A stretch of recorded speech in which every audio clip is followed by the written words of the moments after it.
Last of the review videos, the instructions for how to solve the three linear systems, or three systems of linear equations, questions 18 through 20.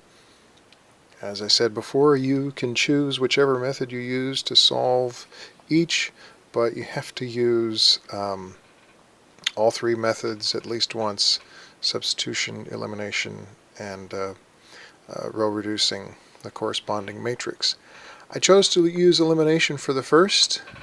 In order to do that, I could multiply the first equation by 2, and that would give me a negative 4y here, and I would add these two equations and eliminate the y terms. Or we could do as I did here, which is to multiply the second equation by positive 3. And that's what I've done here. 3 times negative 4, or negative x plus 4y equals 5. And that will give us negative 3x, positive 12y, and 15. Now I add these two equations together, and the 3x and the negative 3x give us 0x, the negative 2y and 12y give us 10y, the 5 and 15 give us 20. Dividing both sides of this equation by 10, we have y is equal to 2. Now that we have y is equal to 2, we can substitute that 2 into either equation. I choose to substitute it into the first, so I have y is equal to 2 here. So 3x minus 2 times 2 equals 5, which is 3x minus 4 equals 5. I add 4 to both sides, and that gives me 3x equals 9, and I divide both sides of the equation by 3, which gives me x equals 3.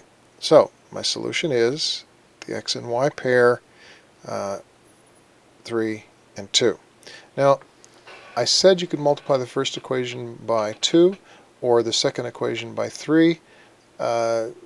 There's many other choices, but those two make the most sense. Now for the next system, I chose to use substitution. Substitution involves putting one of the variables in terms of the other. Now I could have subtracted 3x here from both sides to put the y in terms of x.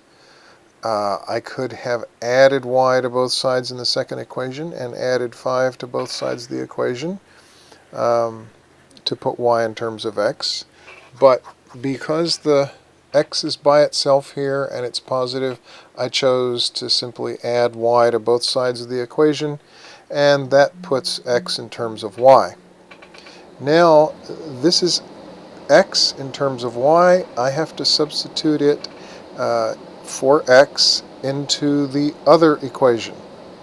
Alright, this is the equation x minus y equals negative 5 that I altered, where I isolated one variable in terms of the other, and so I have to substitute into the other equation. So x is equal to y minus 5, so I put y minus 5 in for x here. Multiply the 3 times these two. I distribute the 3 to the y, so I have 3y, and 3 times negative 5 is negative 15. So I have 3y minus 15 plus y equals negative 3.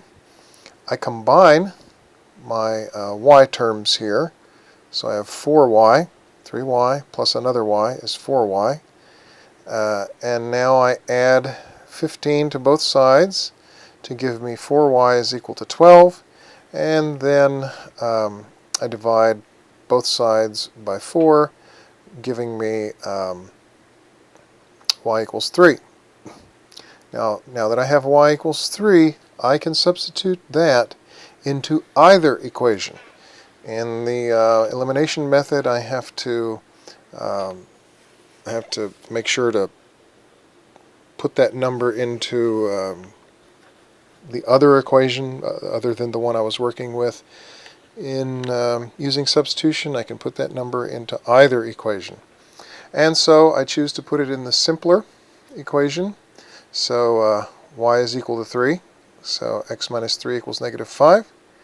And I add 3 to both sides here, and that gives me x equals negative 2. So my solution is x and y are equal to negative 2 and 3. Now the third system is not written the way I will write it on our final. I chose a system that when it could be solved, you can solve it, but you'll get fractions at the end, and I don't intend for you to do that. So